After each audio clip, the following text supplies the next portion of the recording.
সোমবাৰে দিনৰ ৩ বজাত ধেমাজি জিলাৰ নগৰস্থিত জলসম্পদ বিভাগৰ কাৰ্যালয়ত অসম জাতীয়তাবাদী যুৱ পৰিষদৰ কেন্দ্ৰীয় সভাপতি উজ্জ্বল কুমাৰ চুতীয়া, জিলা সভাপতি সঞ্জীৱ চেতিয়াৰ নেতৃত্বত এটি প্ৰতিনিধি দলে উপস্থিত হৈ জিলা কাৰ্যবাহী অভিযন্তাৰ সৈতে এক যুটীয়া আলোচনাত মিলিত হয়। অসম জাতীয়তাবাদী যুৱ পৰিষদৰ কেন্দ্ৰীয় সভাপতি উজ্জ্বল কুমাৰ চুতীয়াই সংবাদ মাধ্যমক অৱগত কৰাৰ মতে জিলা কাৰ্যবাহী অভিযন্তা প্ৰতিম গগৈয়ে অসম জাতীয়তাবাদী যুৱ পৰিষদৰ দাবী অনুসৰি আমগুৰি PWD দলঙলৈ নৱনিৰ্মিত গাই নদী মথাউৰিটো পোনকৈ নিৰ্মাণ কৰা হ'ব আৰু গাই নদীৰ দুয়োপাৰৰ মথাউৰি বিজ্ঞানসন্মতভাৱে নিৰ্মাণ হ'ব বুলি আশ্বাস প্ৰদান কৰে। আৰু কাৰ্যবাহী অভিযন্তাৰ আশ্বাসত আন্দোলন স্থগিত ঘোষণা অসম জাতীয়তাবাদী যুৱ পৰিষদৰ কেন্দ্ৰীয় সভাপতি উজ্জ্বল কুমাৰ চুতীয়াৰ।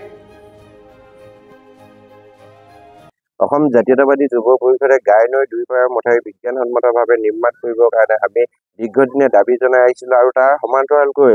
বাওঁৰ পৰা যি মথাউৰি নিৰ্মাণ হৈ আছে সেই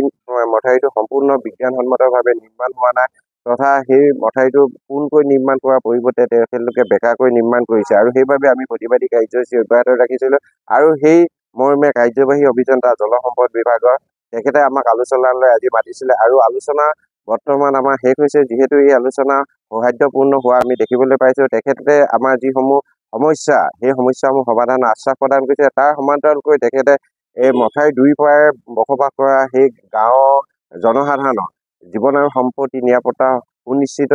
হোৱা তেখেতে যিমান পাৰে চেষ্টা কৰিম বুলি কৈছে, যাতে খেতি পথাৰো যাতে ক্ষয় ক্ষতি কম হয় এই কথাটো তেখেতে গুৰুত্ব প্ৰদান কৰিছে। সেইকাৰণে তেখেতক আমি ধন্যবাদ জনাইছোঁ আৰু যদি তেখেতে এই আমাৰ জনসাধাৰণৰ আমাৰ দাবীসমূহ যদি সঠিকভাৱে ৰূপায়ণ নকৰে আগন্তুক দিনত পুনৰবাৰ এই প্ৰতিবাদী কাৰ্যসূচী আৰম্ভ হ'ব বুলি তেখেতক আমি সকীয়াই থৈ আহিছোঁ।